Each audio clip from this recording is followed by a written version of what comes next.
KPU ini. Gaji komisioner KPU sendiri itu sekitar 40 juta per bulan.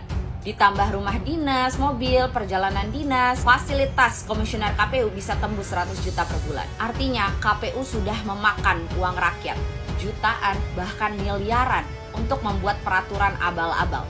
Kembalikan semua anggaran tersebut, masukkan ke kas negara dan pertanggungjawabkan ke rakyat. Dan jika komisioner KPU masih punya integritas, mundur dari jabatan. Demokrasi butuh wasit yang adil, jujur, dan kompeten. Bukan lembaga dan oknum yang asal bikin aturan, lalu cuci tangan saat ketahuan salah.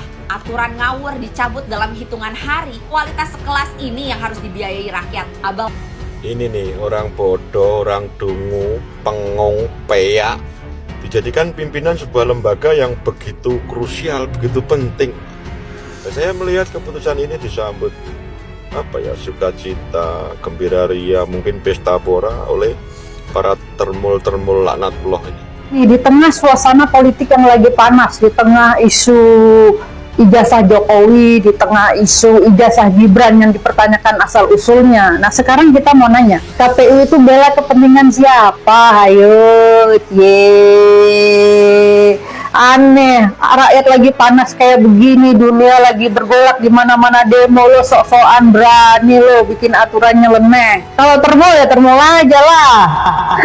Itulah makanya hati-hati ya kalau bertindak ya, Bapak pejabat. Ingat, Anda itu jadi pejabat disumpah dan Anda digaji rakyat. Jadi nggak usah bela kepentingan siapapun, belalah rakyat. Oke Pak. Ini pengkhianatan. KPU wajib dirombak secara total, terutama orang-orangnya yang masih berafiliasi dengan geng Solo, dalam hal ini Jokowi. Kalau masih menempatkan orang-orang Jokowi di dalam, maka sampai kapanpun sistem tata kelola berbangsa dan bernegara ini akan amburadul. Kalau perlu tangkap periksa itu ketua KPU. Kenapa mengambil kebijakan konyol, keputusan konyol yang merugikan kelangsungan hidup berbangsa dan bernegara. Lalu kita bertanya, ada misi apa di balik keputusan ceroboh 16 dokumen yang tidak bisa dipublikasikan? Untuk apa orang sekolah tinggi-tinggi kalau tidak bisa dipublikasikan ijazahnya atau dokumen-dokumennya? Akhirnya KPU meminta maaf karena telah bikin aturan merahasiakan ijazah capres-cawapres, bikin riuh.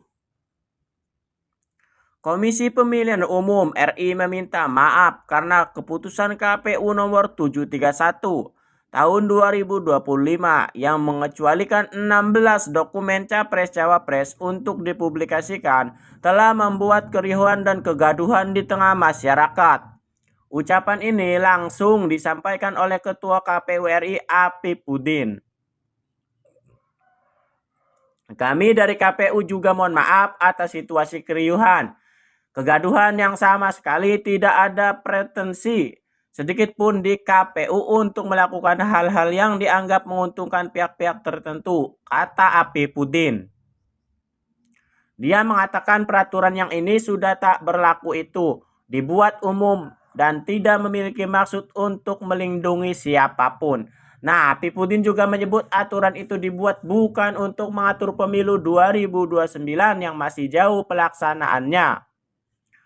Nah, di beritaan sebelumnya KPU membatalkan keputusan KPU nomor 731 tahun 2025 setelah mendengarkan banyak aspirasi dari masyarakat pihak terkait terbitnya keputusan tersebut. Sebelumnya, KPU menegaskan tidak bisa membuka secara langsung ke publik beberapa dokumen yang dimiliki calon presiden dan calon wakil presiden.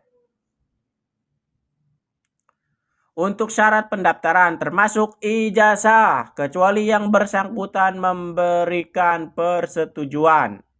Hai, saya Kitty Ruth Kirana, Gen Z Master Kebijakan Publik dari Tsinghua University, China. Breaking news, barusan KPU mengumumkan peraturan 731 yang merahasiakan 16 data dan dokumen Capres dan Cawapres akhirnya dibatalkan. Pertanyaannya, gimana mungkin KPU membuat aturan seabsurd ini? Apakah kualitas komisioner KPU memang seburuk ini? Data Capres dan Cawapres itu memang harusnya terbuka. Pendidikan, pekerjaan, harta, keluarga, pajak, itu standar demokrasi.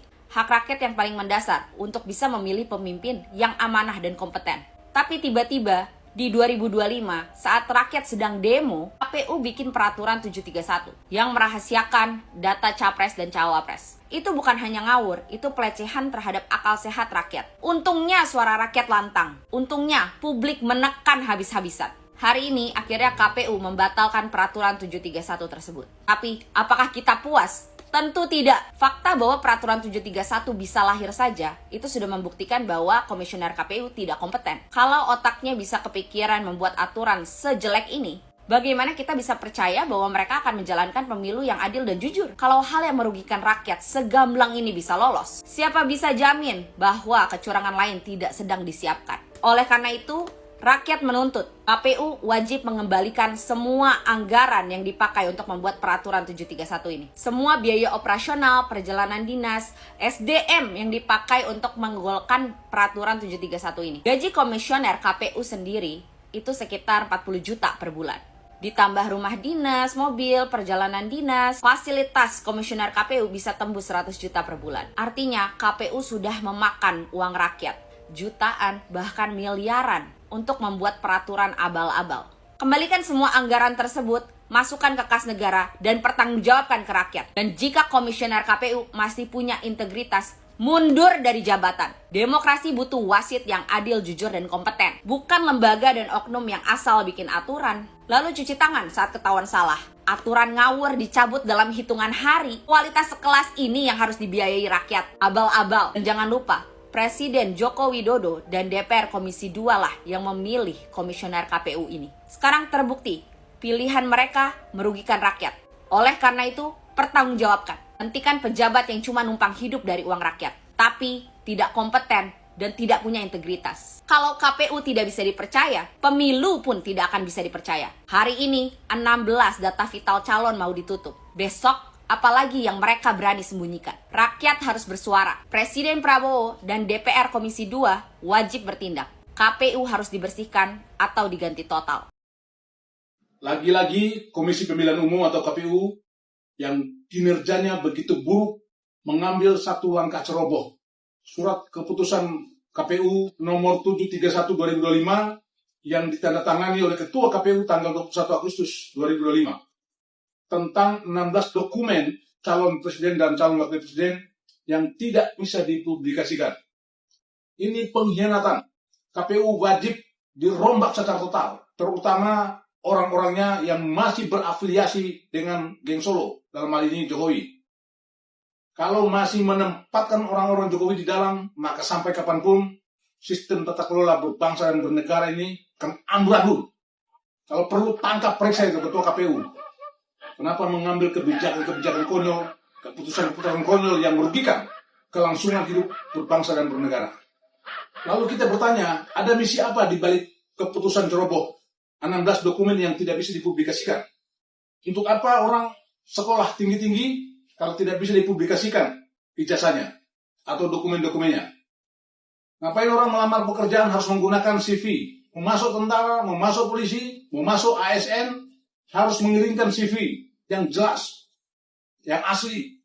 Sementara para pejabat-pejabatnya harus disembunyikan. Kan brengsek ini. Justru pejabat-pejabat publik harus transparan. Jangan rakyat kecil yang begitu sulit kehidupannya mencari pekerjaan-pekerjaan yang hanya di bawah UMR saja gajinya, diminta macam-macam. Harus lengkap, harus jelas. KTP-nya, KK-nya, ijazahnya, dan semua dokumen-dokumen yang lain harus diperlihatkan. Giliran para pejabat-pejabat negara tidak boleh disaksikan oleh publik. Ini kan pembohongan publik. Mau dibawa kemana negara ini? Kalau nanti ke depan calon-calon pemimpinnya menyembunyikan identitasnya. Ini perlu dievaluasi nih, Ketua KPU ini. Saya ragu, saya curiga, dia siapa? KPU takut nih, cie. KPU gerak cepat, batalin. Jadi guys, kemarin itu sempet KPU itu larang ijazahnya capres dan cawapres itu untuk dibuka ke publik. Itu orang nggak waras. Jadi cie, buru-buru dibatalin, takut ya. Ada takutnya juga dia, takut dinepalin. Lagian, ijazah itu syarat capres. Kenapa harus takut untuk dilihat rakyat? Alasan KPU kan untuk melindungi data pribadi ya. Ngaco, gimana sih? Kita ini bos, masa bos nggak boleh tahu ijazah pegawainya? Lo gue yang bayar kok, ya kan? Apalagi di tengah suasana politik yang lagi panas, di tengah isu ijazah Jokowi, di tengah isu ijazah Gibran yang dipertanyakan asal-usulnya. Nah sekarang kita mau nanya, KPU itu bela kepentingan siapa? Ayo,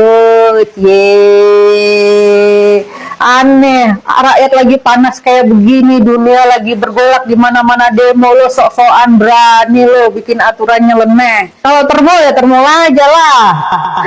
Itulah makanya hati-hati ya kalau bertindak ya Bapak pejabat. Ingat, Anda itu jadi pejabat disumpah dan Anda digaji rakyat. Jadi nggak usah bela kepentingan siapapun, belalah rakyat. Oke Pak, gitu aja saran emak.